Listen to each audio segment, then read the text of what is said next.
थाने सबला ने घना घना राम राम।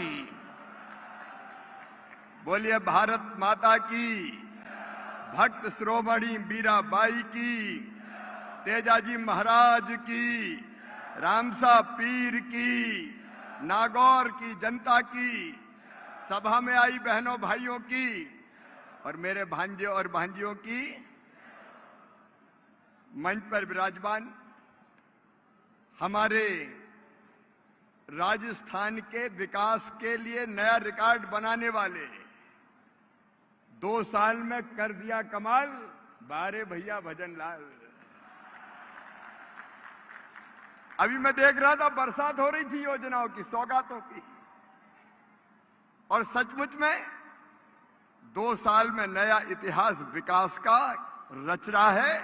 इसलिए आज मैं हृदय से धन्यवाद देने आया हूं ऐसे हमारे मुख्यमंत्री आदरणीय श्रीमान भजनलाल जी, हमारे कृषि और उद्यानिकी विभाग मंत्री बाबा, हम मामा वो बाबा, लेकिन कह रहे थे उन्हें जल्दी जाना है। हम एक बार आते हैं तो जिंदगी भर फिर नहीं जाते छोड़ के। जाना कौन चाहता है? शरीर तो जाएगा लेकिन मन यहीं रह जाएगा, क्योंकि आपके सेवक के रूप में आया हूं। आदरणीय डॉक्टर किरोड़ीलाल जी, हमारे सामाजिक न्याय अधिकारिता मंत्री आदरणीय अविनाश जी, हमारे राजस्व राज्य मंत्री विजय सिंह जी, किसान आयोग के अध्यक्ष आदरणीय CR चौधरी जी, हमारी सांसद बहन श्रीमती महिमा कुमारी जी, हमारे विधायक आदरणीय लक्ष्मण राम जी कलरू, हमारे अजय सिंह किलक जी, बहन श्रीमती ज्योति जी, श्रीमती सरिता जी, रामधन जी, सुनीता जी, महेंद्र जी, रिजपाल जी, मोहन राम जी, सुखराम जी, मान सिंह जी, प्रवीण जी, यहाँ उपस्थित बहनों और भाइयों, आप सबको एक बार फिर राम राम। सचमुच में मेड़ता की इस धरती पर आकर मैं गदगद हूं, मेरा रोम रोम पुलकित है, मन आनंद और प्रसन्नता से भरा हुआ है। भक्ति का सागर यहां से बहा, चित्तौड़ पहले गया, फिर सारे देश में गया और फिर आज सारी दुनिया गा रही है, मेरे तो गिरधर गोपाल दूसरो न कोई, जाके सिर मोर मुकुट मेरो पति सोई। सचमुच में मीरा जन्मी मेड़ते और जा परनाई चित्तौड़, हरि भजन प्रताप सु भई सकल सृष्टि सिरमौर। ऐसी मां मीराबाई के चरणों में बारंबार प्रणाम। और मैं राजस्थान की इस पवित्र धरा को, नागौर की भी इस पवित्र धरा को प्रणाम करता हूं, जो शक्ति की भी भूमि है और जो भक्ति की भी भूमि है। लेकिन आज तो मैं आपको प्रणाम करने आया हूं। लेकिन मैं सोच रहा था, जब किसान सम्मेलन में जाना है और 2 साल पूरे हो गए तो खाली हाथ तो जाया नहीं जा सकता, और इसलिए राजस्थान के किसान भाइयों, गांव में रहने वाले बहनों और भाइयों, राजस्थान की 1216 सड़कों के लिए 2089 करोड़ रुपए की सौगात लेकर आया हूं, जो माननीय मुख्यमंत्री जी को मैंने भेंट की है। लेकिन ये कोई एहसान नहीं है, ये तो जनता का हक है, अधिकार है। तेरा तुझको अर्पण क्या लागे मेरा, ये तो सब जनता का है। लेकिन जब यहां आए तो पगड़ी बांध के सम्मान किया गया, और अपने देश में पगड़ी से बड़ा सम्मान कोई और दूसरा होता नहीं है। मेरे मन में केवल यही भाव है, राजस्थान के बहनों और भाइयों, नागौर के बहनों और भाइयों, इस पगड़ी का मान, आपका सम्मान और किसानों की शान कभी जाने नहीं दूंगा, कभी जाने नहीं दूंगा। प्रधानमंत्री जी के नेतृत्व में एक नए भारत का उदय हो रहा है, एक वैभवशाली भारत, एक गौरवशाली भारत, एक संपन्न भारत, एक समृद्ध भारत, एक शक्तिशाली भारत, एक विकसित भारत, एक आत्मनिर्भर भारत।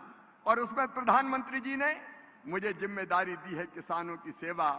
हमारे शास्त्रों में कहा गया है कि अन्न ही ब्रह्म है, लेकिन अन्न पैदा कौन करता है? किसान। अन्न ब्रह्म है तो मेरे लिए किसान ब्रह्मा विष्णु और महेश तीनों है, और किसानों की सेवा मेरे लिए भगवान की पूजा है। अगर मैं कहता हूं तो अंतर आत्मा से कहता हूं, ये अन्नदाता किसान दिन और रात मेहनत करता है, खून और पसीना एक करता है, अकेला मेहनत नहीं करता, पूरा परिवार मेहनत करता है। ये गर्मी में धूप में तपता है, ये बरसात में भीगता है, ये ठंड में ठिठुरता है, लेकिन पूरे हिंदुस्तान के अन्न के भंडार भरता है। मैं इसको बारंबार प्रणाम करता हूं इस संकल्प के साथ कि किसान भाइयों, प्रधानमंत्री नरेंद्र मोदी जी के नेतृत्व में हमारा संकल्प है खेती को हर हालत में फायदे का धंधा बनाना। और इसके लिए 6 सूत्री रणनीति हमारी। एक, किसानों का उत्पादन बढ़ाना। मैं राजस्थान के किसानों को भी बधाई देना चाहता हूं, तेजी से फसलों का उत्पादन यहां बढ़ाने का काम हो रहा है। नए नए बीज जो ज्यादा उपज दे, जो विपरीत जलवायु के आने वाले रोगों का मुकाबला करने की क्षमता रखे, उनके निर्माण का काम कर रहा है। उत्पादन की लागत घटाने का भी काम करता हूं। मैं मुख्यमंत्री जी आपको धन्यवाद देता हूं। प्रधानमंत्री किसान सम्मान निधि में प्रधानमंत्री जी ने 6,000 दिए, तो भजन लाल जी आपने 3,000 उसमें और जोड़ दिए और 9,000 रुपया देके किसान सम्मान निधि से आप लागत कम करने का काम कर रहे हैं। और किसान भाइयों, ओले में, इल्ली में, सूखे में, पाले में, बाढ़ से, बरसात से कई बार फसलें तबाह और बर्बाद हो जाती है। आज कृषि मंत्री के रूप में प्रधानमंत्री जी के मार्गदर्शन में मैं आपको ये वचन देने आया हूं, भगवान ना करे कभी फसलों को नुकसान हो, लेकिन अगर कभी हो गया तो चिंता मत करना। डॉक्टर किरोड़ी लाल जी बता रहे थे 6,000 रुपया, 6,000 करोड़ रुपया फसल बीमा योजना के पिछले वर्षों में 2 ही साल में। और वैसे अगर आप देखा जाए तो केवल 6,000 करोड़ नहीं, मुख्यमंत्री जी के नेतृत्व में, प्रधानमंत्री जी के नेतृत्व में, मुख्यमंत्री जी के साथ हमने अकेले राजस्थान को लगभग 29,000 करोड़ रुपए की राशि देने का काम किया है। और आज मैं फिर ये कहने आया हूं कि प्रधानमंत्री फसल बीमा योजना में जहां जहां जो कमियां थी, उन कमियों को दूर करने का प्रयास कर रहे हैं। कई बार बीमा कंपनियां बहुत देर करती थी क्लेम देने में। अब हमने तय किया है माननीय मुख्यमंत्री जी, बीमा कंपनी अगर देर करेगी क्लेम सेटल होने के 21 दिन के बाद, एक दिन भी देर बीमा कंपनियों ने की तो 12% ब्याज किसान को देना पड़ेगा। यह नहीं है कि किसान का पैसा रख के चले जाएं। हमने और भी कई सुधार फसल बीमा योजना में किए हैं, आगे वो भी लगातार जारी रहेंगे। हम इस पर भी विचार कर रहे हैं कि जंगली जानवर अगर फसल खा जाए और किसान का नुकसान हो जाए तो उसको भी फसल बीमा योजना में शामिल किया जाए। किसान परेशान हो जाता है अगर फसल का नुकसान होता है तो। और किसान को उत्पादन का ठीक दाम देने के लिए मुझे कहते हुए प्रसन्नता है, हमने प्रधानमंत्री जी के नेतृत्व में लगभग एमएसपी 2 गुना की है। अभी भी इस साल राजस्थान की सरकार ने कहा मूंग खरीदना है 3,05,000 मीट्रिक टन, लगभग 2,680 करोड़ रुपए की। ये केंद्र सरकार ने खरीदने की अनुमति दी। मूंगफली इतनी अच्छी होती है, अद्भुत है राजस्थान की मूंगफली। 5,54,000 मीट्रिक टन मूंगफली खरीदने का काम भी होगा। सोयाबीन भी हम 2,65,000 मीट्रिक टन खरीदने का काम कर रहे हैं।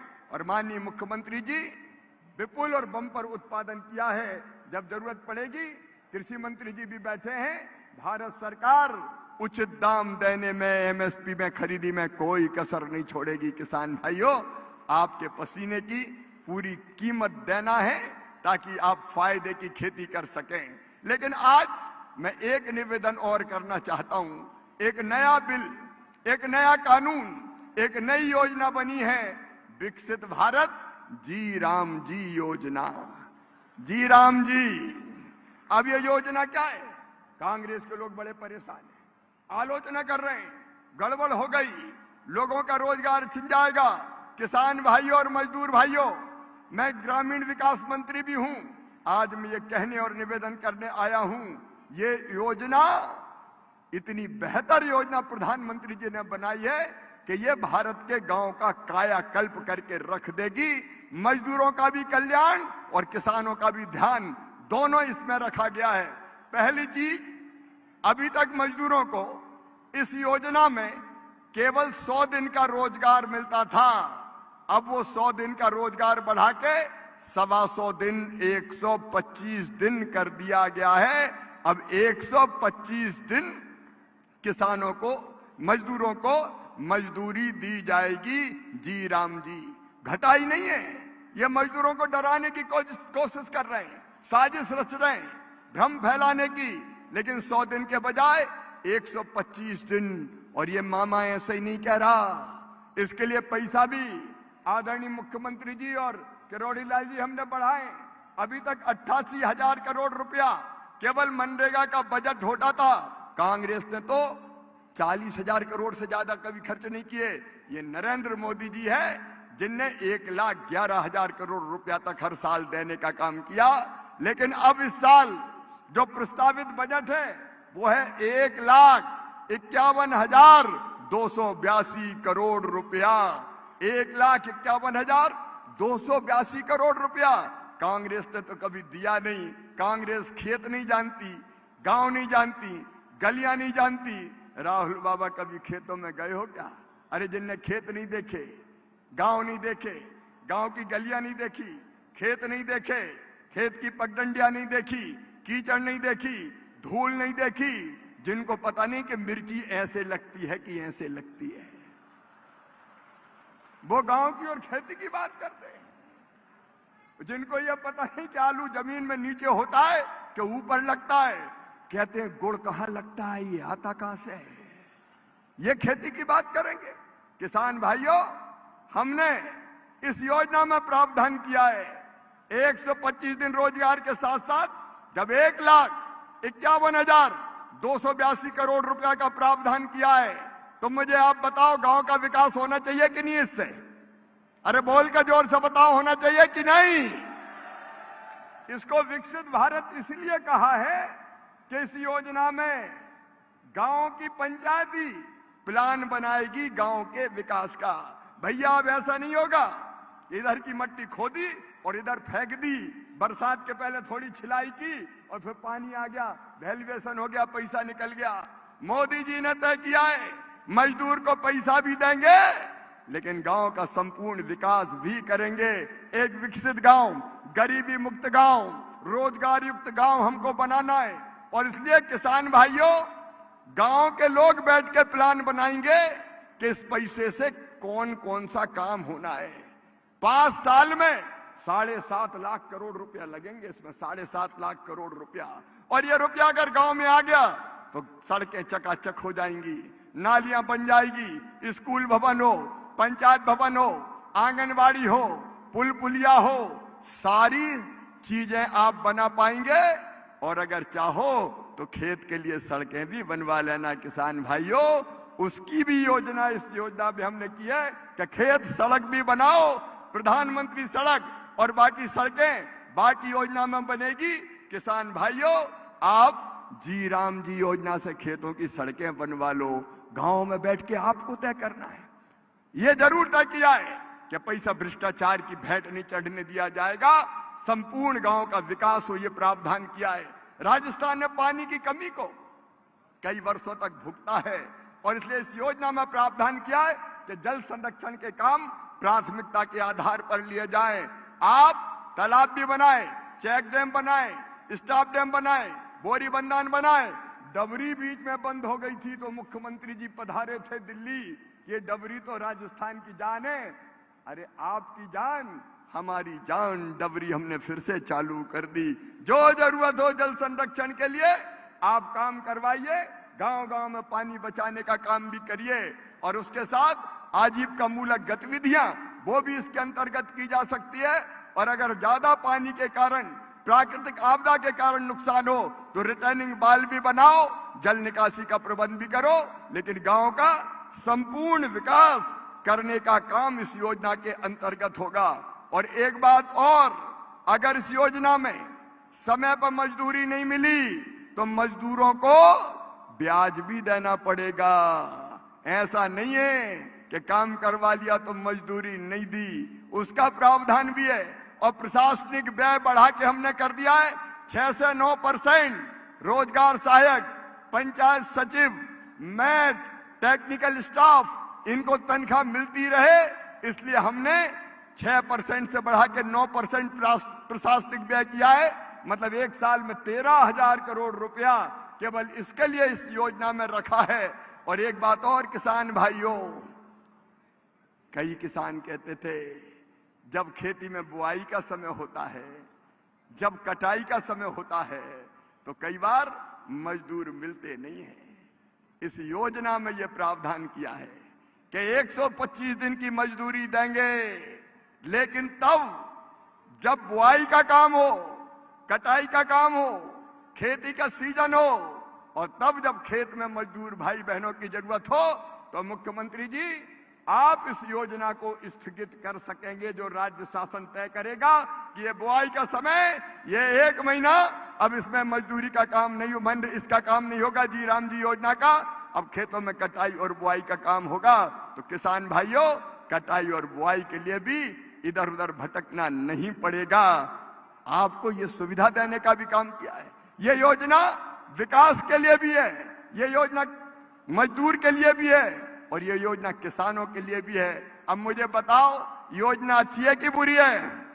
अरे पीछे तक जोर से बताओ, अच्छी है कि बुरी है? अब कांग्रेस रो रही है, आंदोलन करेंगे, आंदोलन करेंगे, आंदोलन करेंगे। पहले कह रही थी SIR, वोट चोरी, वोट चोरी। अरे वोट चोरी कहीं होती है? तुम्हारे पांव के नीचे जमीन ही नहीं है तो तुम्हें वोट मिलेंगे कहां से? हाँ, ये बात पक्की है, SIR में सही वोटर की जांच होगी। और अगर कोई ऐसा नागरिक रह रहा है जो भारत का नागरिक नहीं है, जो विदेश से आया है, बांग्लादेश से आया है, हमारा देश कोई धर्मशाला है क्या? जिसकी मर्जी आई आया और रह लिया।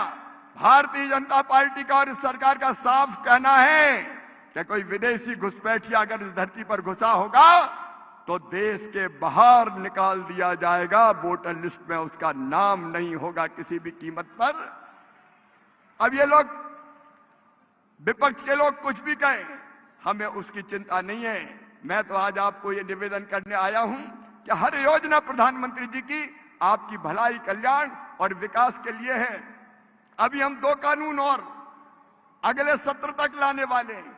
एक कानून है सीड एक्ट, मतलब बीज का कानून। कई बार कंपनियां महंगा बीज बेच देती है, बीज खराब हो जाता है, निकलता है, बीज उगता नहीं है, किसान ठगा सा महसूस करता है। और उसमें कांग्रेस की सरकारों ने कोई प्रावधान दंड का रखा नहीं था। किसान भाइयों, जो किसान को ठगेंगे वो बचेंगे नहीं, कड़ा दंड पाएंगे। कड़े दंड का कानून हम लेके आने वाले हैं ताकि बेईमान कंपनियों को हम कंट्रोल में रख सकें और दामों पर भी काबू रख सकें। और एक बात इसके साथ और, नकली खाद, घटिया पेस्टिसाइड ये कोई बेच नहीं पाएगा। एक पेस्टिसाइड एक्ट और आएगा जिसमें ऐसे बेईमानों को कहीं का नहीं छोड़ा जाएगा। किसान को लूटने वाले कोई बर्दाश्त नहीं किए जाएंगे। बातें तो बहुत है किसान भाइयों, और ये धरती ऐसी है कि दिल करता है रुक जा रे, रुक जा रे, रुक जा तू यहीं पे कहीं, जो बात इस जगह है कहीं पे नहीं। लेकिन मेरे पास पर्ची आ रही है कि टाइम हो गया है, अब निकलना पड़ेगा। आपको छोड़ के कहां जाएंगे? इतना वचन मैं आपको देता हूं। एक बात और कह के, केवल इतने नहीं, सड़कें तो दी है माननीय मुख्यमंत्री जी। नया सर्वे हो गया है आवास का, आपके यहाँ ऑथेंटिकेशन का काम, उसको एक बार फिर से परखने का, जांचने का काम हो रहा होगा। राजस्थान के भाइयों और बहनों, प्रधानमंत्री जी के आशीर्वाद से जितने लोग प्रधानमंत्री आवास योजना के अंतर्गत मकान से वंचित रह गए हो, चिंता मत करना, सर्वे हो गया है। और सर्वे की प्रमाणिक सूची जैसे ही माननीय मुख्यमंत्री जी और ग्रामीण विकास मंत्री जी भेजेंगे, बाकी गरीबों के लिए भी मकान देने का काम प्रारंभ कर दिया जाएगा। कोई झोपड़ी में नहीं रहेगा, हर एक के पास पक्का मकान होगा। क्रमशः हम मकान देने का भी काम करते रहेंगे। और उसमें भी तय कर दिया है कि अब 15,000 तक की आमदनी वाले को भी मकान मिलेगा। एक नियम उसमें बना था कि जिसके पास 2 पहिया वाहन है उसको नहीं मिलेगा। अरे मैंने कहा ये कौन सी बात हुई? आजकल तो मजदूर भाई बहन भी मजदूरी करने जाता है तो मोटरसाइकिल पे ही बैठ के जाता है। अगर ये कानून लगा दिया तो सब ही रह जाएंगे। अब ये हटा दिया, अगर 2 पहिया वाहन है तो भी मकान मिलेगा। और एक शर्त और लगी थी कि फोन है तो नहीं मिलेगा। बिना फोन के कौन है अब बताओ, कोई है क्या? अरे कोई है क्या बिना फोन के? जो देखो वही hello hi how do you do कर रहा है आजकल तो। और इसलिए अब ये कानून बना, अब ये नियम परिवर्तित कर दिया कि जिसके पास फोन है उसको भी मकान मिलेगा। और असिंचित जमीन में 5 एकड़ अगर है किसान के पास और सिंचित 2.5 एकड़ है तो किसान भाइयों को भी मकान दिए जाएंगे। चिंता मत करना, ये विकसित भारत नरेंद्र मोदी जी के नेतृत्व में आपके कल्याण के लिए आगे बढ़ रहा है। आपकी सेवा भगवान की पूजा है। इस मंत्र को मानते हुए मैं दोनों हाथ जोड़ के आपको प्रणाम करते हुए फिर यही कहता हूं कि आपके सेवक हैं हम।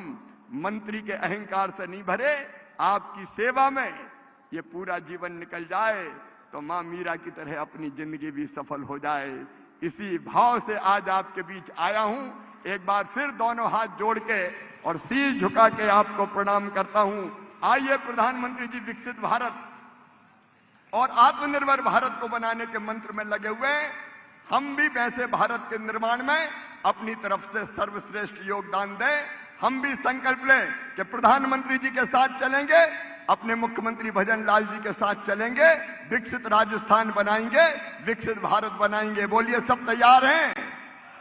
तो मेरे साथ दोनों हाथ ऊपर उठाइए पीछे तक और दोनों मुट्ठी बांधिए और भारत माता की जय बोल के विकसित भारत और विकसित राजस्थान बनाने का संकल्प लीजिए। बोलिए भारत माता की, भारत माता की, भारत माता की। भक्त शिरोमणि मीराबाई की, वृंदावन बिहारी लाल की, नागौर और मेड़ता की जनता की। हर हर महादेव।